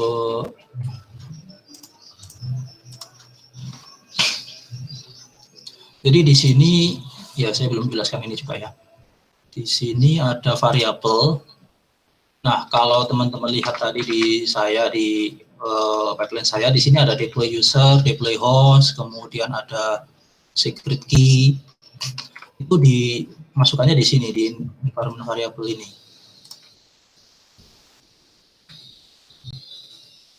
Variable, jadi ada deploy host, deploy user, reveal. Nah, ini deploy hostnya bisa pakai IP, bisa pakai nama domain, kemudian deploy usernya.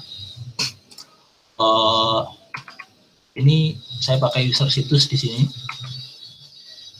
Nah, ini perlu saya update, hilangkan. Oh ya, tadi belum saya jawab.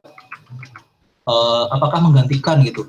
Tergantung. Kalau misalkan aplikasinya sudah fully automated test, bisa mungkin menggantikan. Tapi kalau automated test itu biasanya sih ada kalau udah automated test dia akan pakai ini bisa pakai full gitu. Cuman biasanya kalau ada fitur baru dia akan tetap dites manual. Jadi bisa iya bisa tidak jawabannya ya, tergantung kebutuhan dari aplikasinya. Biasanya kalau di project-project di kantor saya tuh dua-duanya tetap dijalankan. Jadi yang automated test dijalankan, yang manual test juga tetap dijalankan gitu. Jadi biasanya ada 2 QA gitu. Satu QA yang dia fokus di automated test, yang satu QA dia akan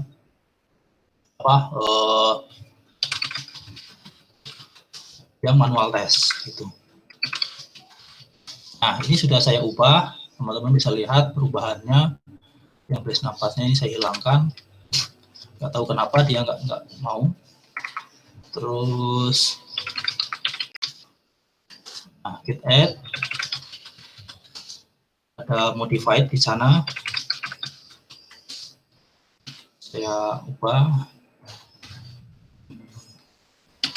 remove. Agak kurang secure sebenarnya kalau ini di remove, cuma biar ini bisa jalan dulu aja. Oke, saya push lagi.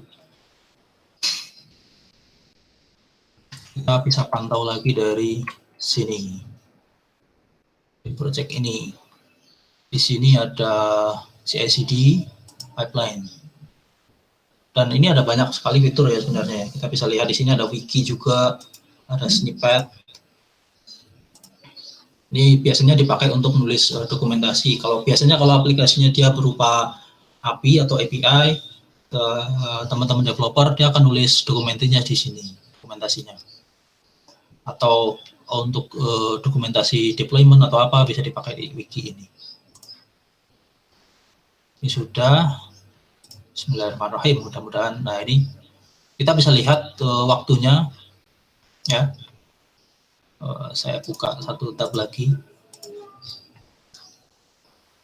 untuk perbandingan ya. Ini berapa lama gitu, terus sama yang di sini ini berapa lama. Ini 27 detik ya. Kalau yang sebelumnya berapa? 5 menit. Jadi dia lebih cepat karena dia udah punya case-nya. Nah, di sini ini yang 27 detik. Checking for case successfully extracted. Jadi dia nggak perlu download lagi, dia langsung using gitu.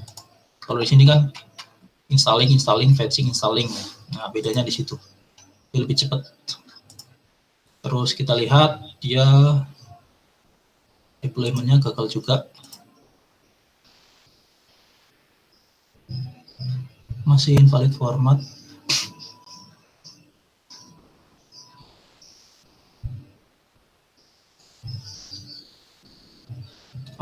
Nggak tahu kenapa ini.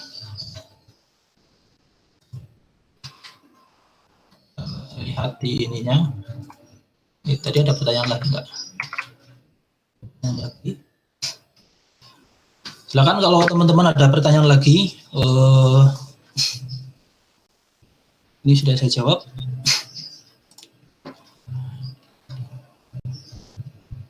Masih ada banyak waktu ya. Kita sampai jam berapa ya Pak Moko?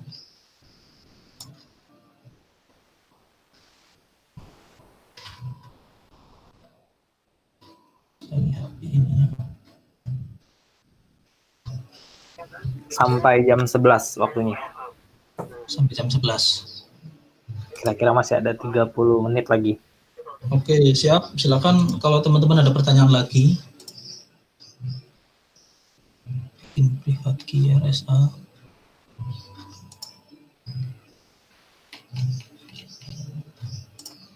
Nah, ini harusnya udah salah.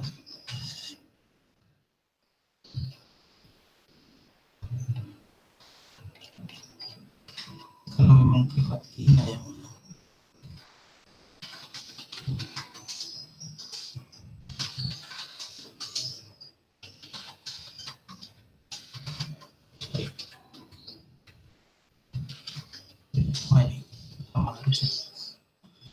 Perbedaan.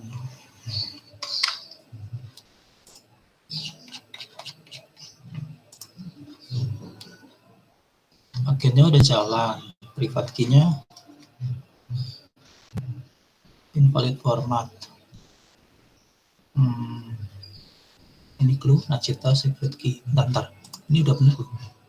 Oh, sorry. Di sini bukan secret key tapi deploy key. Jadi seharusnya tadi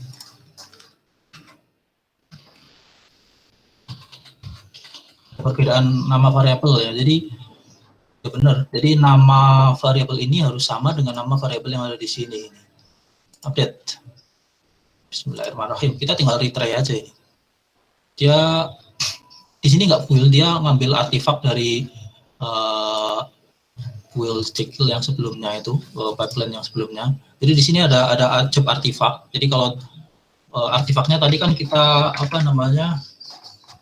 kita define itu di folder _site kan.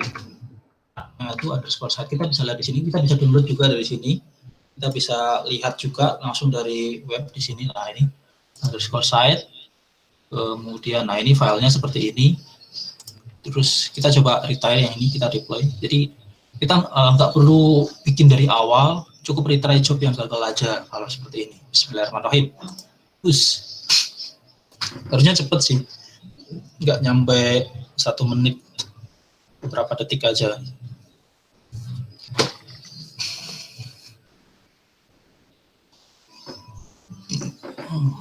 Dia install SSH client. Di dalam depo ini berarti aplikasi running di runner ya. Runner ini hanya untuk mengeksekusi job-nya aja. Untuk mengeksekusi kayak build-nya aja, build, test, deploy gitu. Kalau aplikasinya jalannya itu jalan di ini, server. Nah, kita bisa lihat ya. Ini tadi kan 404 masih kosong. Jadi saya refresh, harusnya dia udah tada. Nah, udah ke deploy. Kita bisa lihat ke server. Nah, ini servernya ada di log. Nah, ini filenya ini akan sama dengan yang ada di artifak tadi. Nah, sama. Karena memang file yang ini yang diupload ke server. Nah, nih, kita mau bikin perubahan. Kita mau ngubah. Ini demo kan seperti ini kan dia masih kosong kan ibaratnya. Saya mau ngubah ini, saya mau ngubah deskripsi ini. Nah, your awesome title.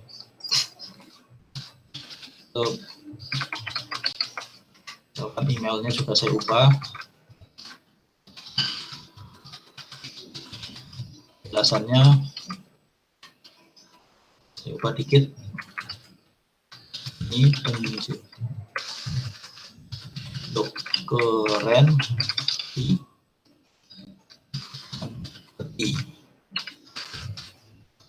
contoh aja kita ngubah ininya. Simpan, terus kita commit lagi.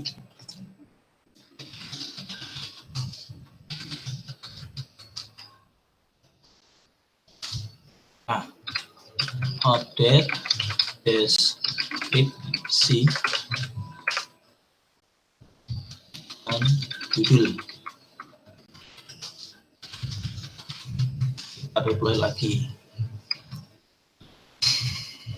Nah, kita lihat di sini lagi pipeline CI/CD pipeline. Nah, dia akan jalan lagi seperti ini. Nah, di sini ada gagal sebenarnya ya. Ada gagal, tapi saya biarkan aja. Jadi dia kurang bundle command not found HTML prover. Install missing dependency bundle install. Jadi ini sebenarnya bisa di fix dengan kita nambahin bundle install. Sini bundle install HTML prover gitu. Ini nggak usah. Error. Oke, dia jalan lagi dan cepat sekali dia. Ya karena tadi udah bikin case di sana dan dia running. Nah, dia akan running di ini. Ntar kita lihat runner 2. Ini kayaknya runningnya di runner 2 semua.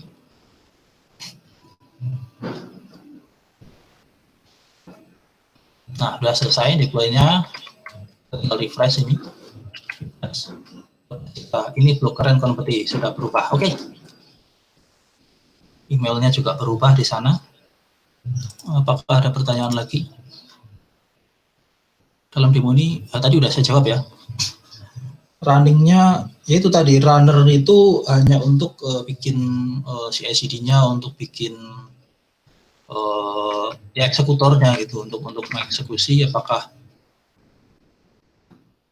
Nah, ini pertanyaan menarik juga. Apakah artefak tersebut bersifat temporary atau permanen, perlu dihapus secara manual dari server runner? Oke, artefak ini dia ada defaultnya itu kalau nggak salah kita kembali ke yang build-nya. Nah, di sini di artifact will be removed in 4 weeks. Jadi selama dia akan di keep gitu, akan dipertahankan di sana selama 4 minggu ya. Dan itu kita bisa ubah. Kita bisa ubah dari sisi konfigurasi GitLab-nya. Ya error.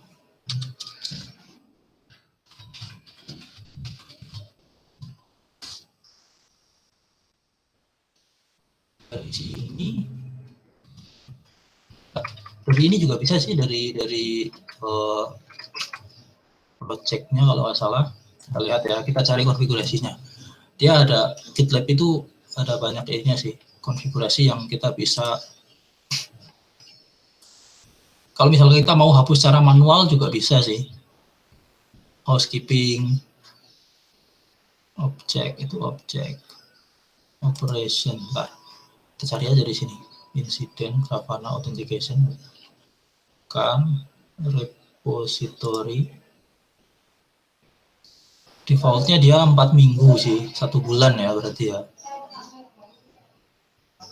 Oh, group level, di level group, sorry. Project, in general, transfer, ada di mana ya? Mungkin Pak Didit tahu di mana tempatnya? Masih di sini nggak Pak Didit? No, masih.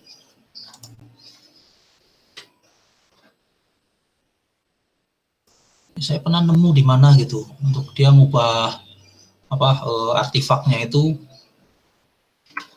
dan harusnya juga di sini ada sih. GitLab artifact enable true, defaultnya dia enable sih. Ya udah, sementara itu sih yang artefak dia akan ada di sana selama 4 minggu. Tuh di project ya. Ntar, kita cari aja. Pas. Ini kalau hijau semua di sini juga akan hijau. Mas request visibility. Kan. Housekeeping ini tadi. Export project. Transfer. Integration. Nah, ini menariknya juga GitLab ini banyak sekali tools integration-nya, ada banyak yang di bawaannya GitLab ya. Kita bisa integrasikan ke Slack notification. Jadi ketika misalkan ada job atau ada push baru, kita bisa dapat notifikasi di Slack. Ada banyak sih yang lain.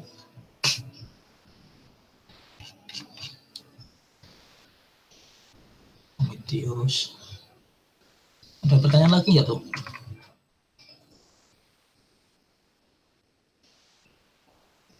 Ya bisa juga dihapus manual tadi, bisa juga dihapus secara manual di ini. Tadi ada menunya ya.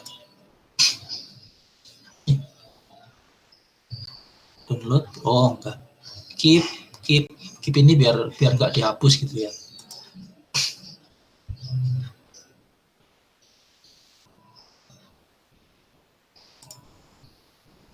Oke, ada pertanyaan lagi.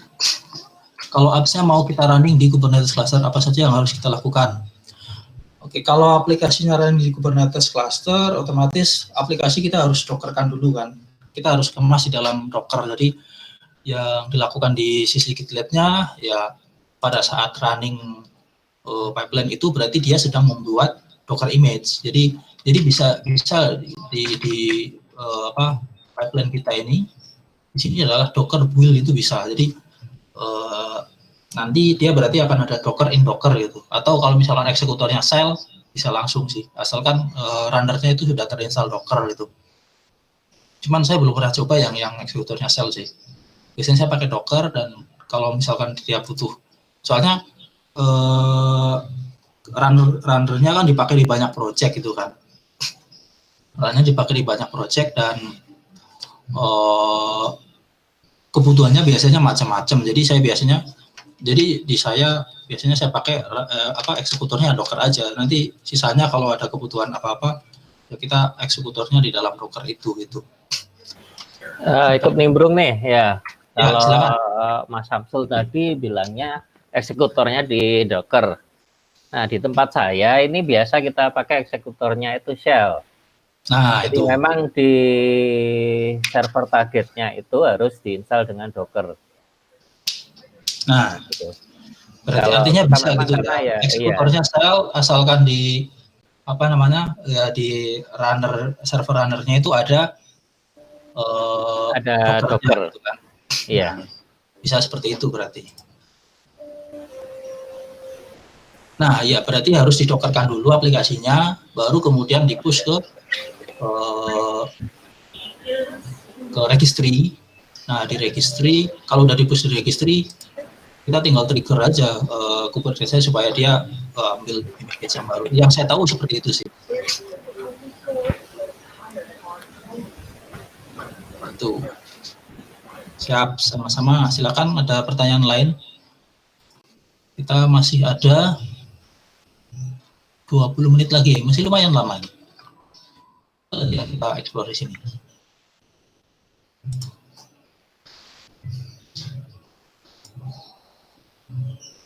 Atau kita bikin ini supaya hijau ya. Gitu.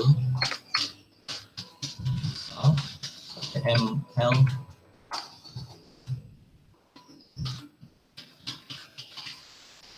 Belum coba ini malah.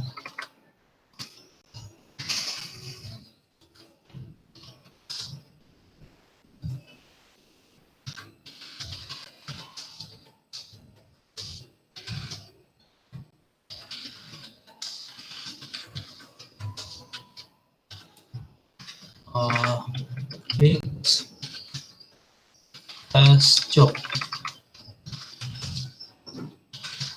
Sambil saya nge-push teman-teman, yang lagi silakan.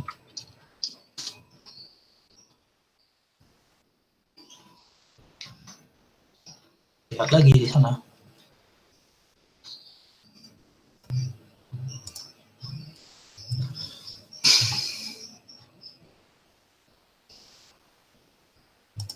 Bisa. Kalau pakai shell berarti bisa pakai SCP ya, tanpa dibungkus dengan Docker. Bisa, betul. Bisa. Yang penting kredensialnya sih, kredensialnya.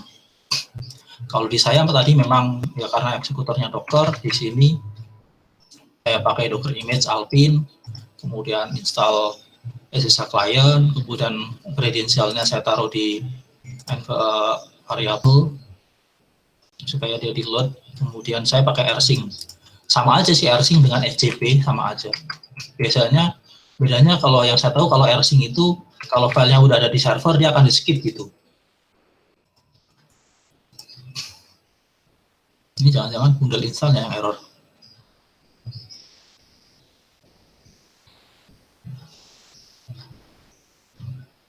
Buffer.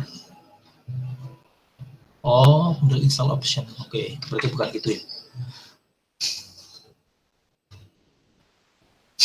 Nyambung pertanyaan saya sebelumnya, berarti untuk push image ke registry dan deploy itu bisa dimasukkan di dalam pipeline GitLab? Bisa, ya bisa. Tadi udah.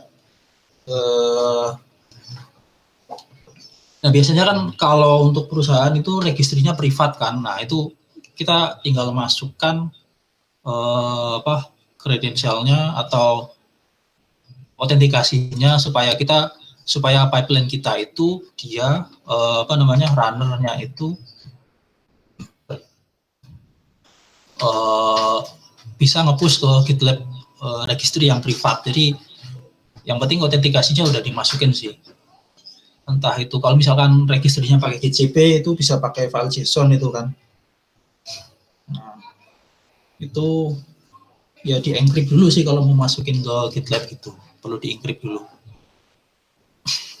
Entah itu pakai base64, entah itu pakai yang lainnya gitu. Oke, sama-sama.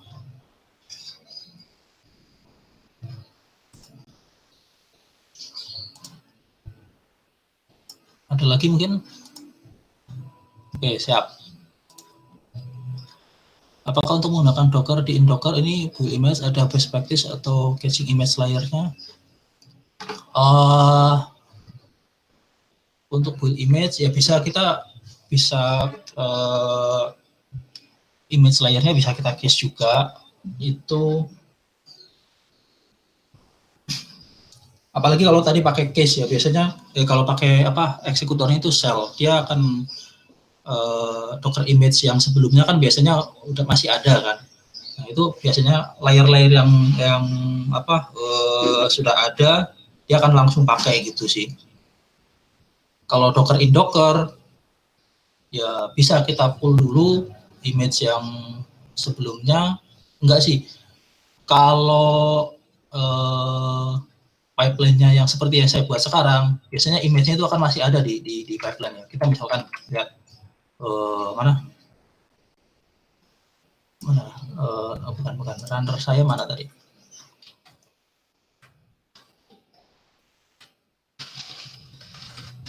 Konverti runner 2. Tadi kan jalannya di runner 2 kan? Runner 2 ya.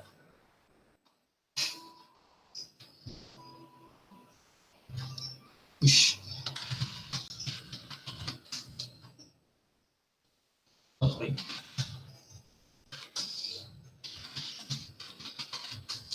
Nah, dia masih ada image-nya di sini kan. Ini biasanya akan langsung dipakai sih. Jadi nggak perlu download image lagi. Dan kalau misalkan dia untuk build Docker image, ini layarnya kan otomatis sudah ada di sini kan. Nah, dia akan langsung dipakai. Dia default juga pakai DIN sih. Oke. Saya rasa sudah menjawab ya. Siap. Ada pertanyaan lagi, silakan langsung ditanyakan saja. Atau mungkin boleh menyalakan mikrofon ya Pak Muko ya, untuk yang mau tanya langsung ya.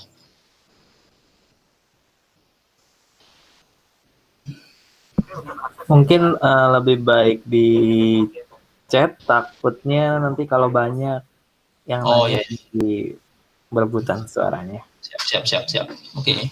Dan biar dekat juga nanti kalau kita mau ngeliat pertanyaannya lagi, bisa dilihat di history pertanyaan. Siap.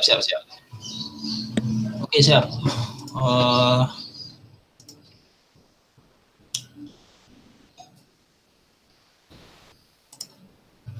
Oke, saya kembali ke ini, ke yang administrator itu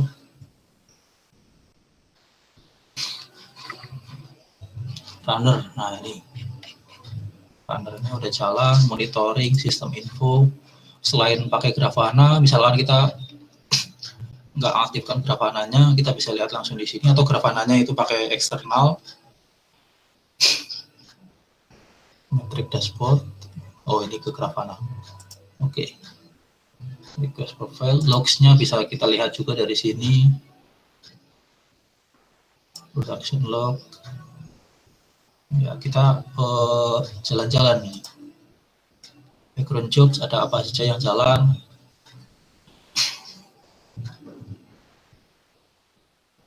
Redis.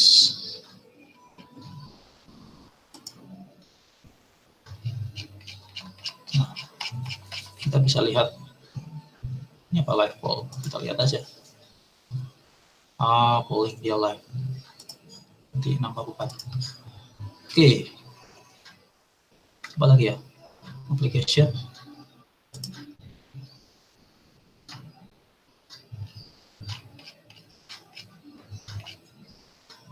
Sign up, sign in.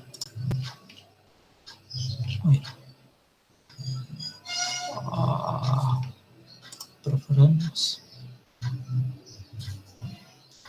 Nah, ini juga ada fitur page, GitLab page itu nanti pengguna bisa bikin bisa bikin kayak website sendiri gitu. Kalau teman-teman pernah pakai GitHub page, ini mirip sih. Jadi kayak hosting untuk static site. Kalau memang diperlukan ya tinggal diaktifkan.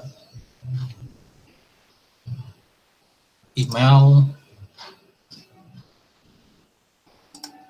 defaultnya seperti ini. Localization yang Pak Suridisa belum lengkap sayangnya, jadi saya nggak pakai. Terus sign in restriction, jadi kalau teman-teman pengen nggak ada yang kalau pengen nggak ada yang daftar di sini, tinggal dinonaktifkan. Kalau misalkan teman-teman pengen penggunanya dia bisa daftar sendiri, ya tinggal diaktifkan sih.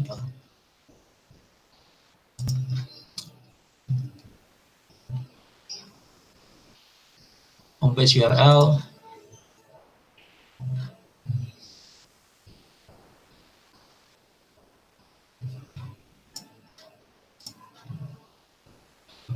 Kalau misalkan server GitLab ini rusak, apakah bisa kita backup restore ke server baru?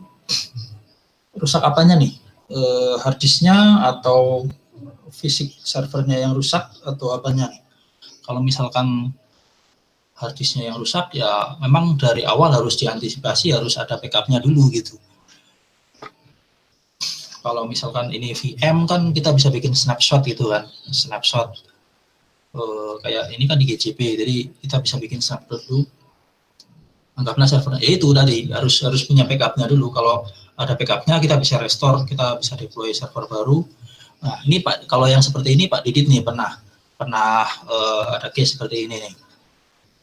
Jadi backup dan restore di server baru gitu ya, atau deploy baru, kemudian datanya dari server lama dimigrasikan gitu. Bisa dong. Jadi kalau pertanyaannya apakah bisa, jawabannya bisa, pasti bisa. Oke, siap. Terima kasih, sama-sama.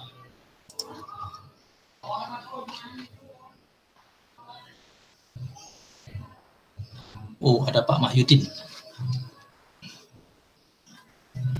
Halo Pak. Ada Pak Arif Darmawan juga dari Linux Solo. Banyak yang baru juga sih, yang baru yang belum saya kenal.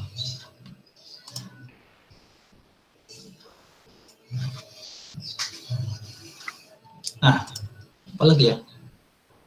Itu sih. Materi saya udah selesai ini sebenarnya. Tinggal masih ada berapa menit? Sekitar 8 menit ya. Silakan, saya pikir ini akan lama. Nah, itu. Pak Didit nge-share migrasi GitLab server. Ini tulisannya Pak Didit ini. Migrating GitLab to another server. Nah, matikan dulu Unicorn, Site IQ. Bikin backupnya dulu, kemudian pindahin ke server baru. Nah, siap. Mantap Pak Didit.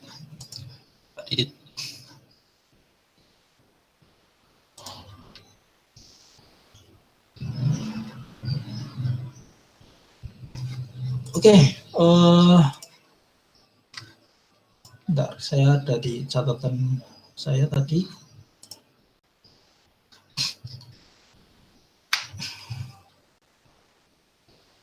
Ya, udah semua sih. Terus yang runner. Nah, misalkan kita udah selesai. Ini kita mau unregister, misalkan. Ini kan runner ini udah terdaftar kan di sini kan. CSID. Runner di sini kan sudah terdaftar. Misalkan kita mau menghapus runner ini atau unregister. Kalau dari sisi GitLab-nya kita bisa hapus langsung dari sini. Misalkan nih VM kita, server runner kita ini udah nggak bisa diakses kan, ini udah rusak atau udah kehapus duluan gitu, kita bisa hapus dari sini. Cuma kalau kita masih bisa akses dari sini, kita bisa unregister dari sini, GitLab runner unregister, itu aja sih.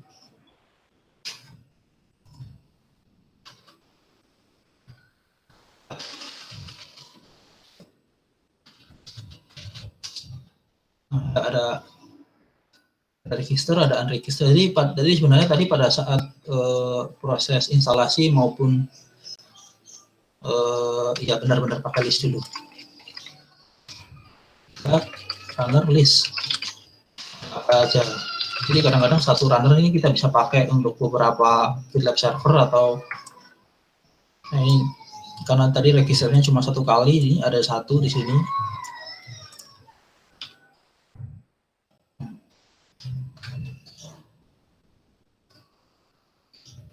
kita bisa unregister itu per ini aja. Unregister. Oh, lalu baca panduannya.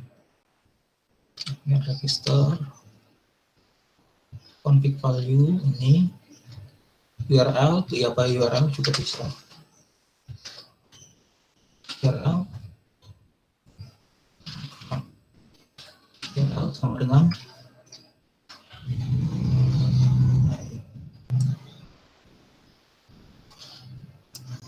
salin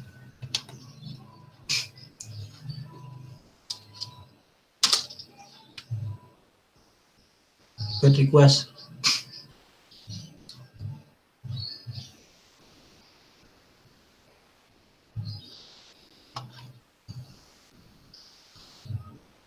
Token juga bisa ya. Ini token.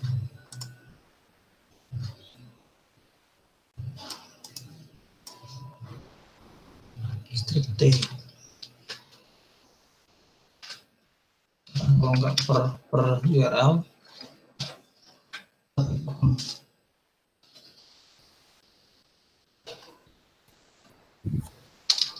Oke.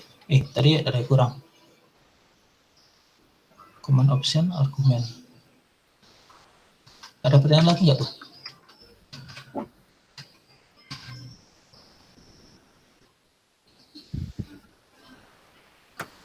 Oke, juga sudah 5 menit lagi. Dari saya sudah ya. Dari saya sudah selesai materinya. Saya pikir ini akan lama karena mungkin tadi saya agak ngebut ya. Saya percepat, jadi ternyata alhamdulillah waktunya cukup. Terima kasih saya ucapkan teman-teman yang sudah mengikuti kelas ini.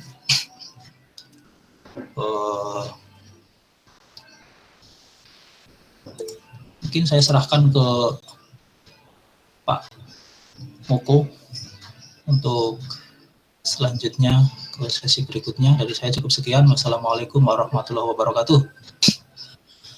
Waalaikumsalam warahmatullahi wabarakatuh. Terima kasih Pak Samsul atas materi yang sudah diberikan dan semoga teman-teman di sini tercerahkan. Siap, sama-sama. Terima kasih juga kesempatannya Pak Moko dan teman-teman panitia semuanya. Siap, sama-sama Mas.